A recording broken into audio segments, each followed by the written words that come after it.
soak na ang soil. Ayan. Tinanggal na. Ayan. Ayan. Ayan na. Soak na ang soil. Hindi na matigas. Ayan na. Maganda na.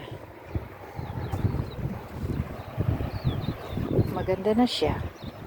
Soak na. Matigas to. Matigas to. Ayan ang aking broccoli. Ito naman ang tomato. Nilagyan ng bahay para hindi maapektuhan sa lamig. Mag-grow siya. Ito ang raspberry. Raspberry. So hard na.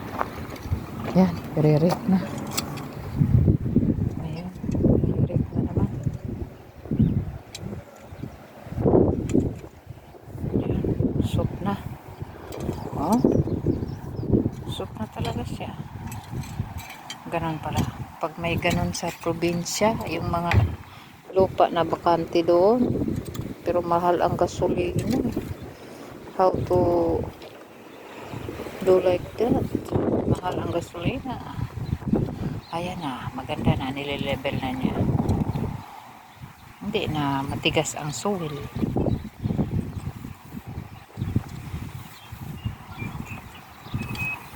Lagyan natin ng compost. Lagyan to ng compost. Maganda na.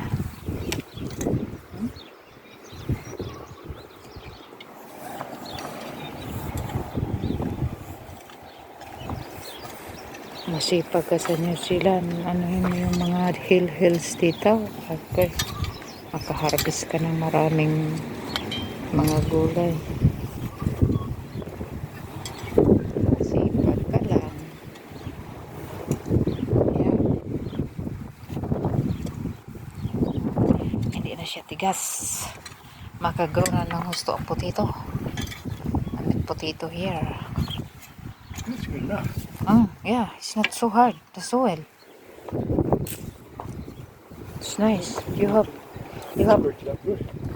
like this. I want to try.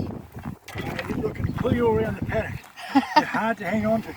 Ah, it's hard to put. Supposed to have a bar down here. There's supposed to be a bar goes down there, sticks into the ground, and that holds it back and makes the tines dig in. But everyone I've looked at these for sale, nobody's got the bar. They've all don't know what this for, and they've got rid of it. It's better this one is plain lot, Yeah. not I've the got to hill take the slab. pieces down here now and make sure there's oil on the drive. Okay. Ah, ano daw talaga, hibi. Pag nasa hills ka, magta-try sana ako. Pero hindi ko pinayagan. Kasi nga, hirap. Mas maganda pala to sa, ano lang, yung level na lupain. Hindi, hills. Pero ito, parang motor to ng ano bangka. Ayan. Ano lang, nilagyan na lang ng body. Diyan, para pag-cultivate.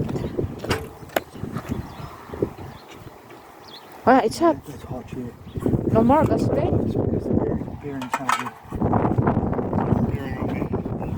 I've got one in Hamish's place that'll do it. Okay.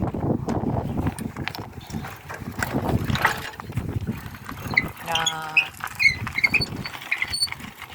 ano siya, rough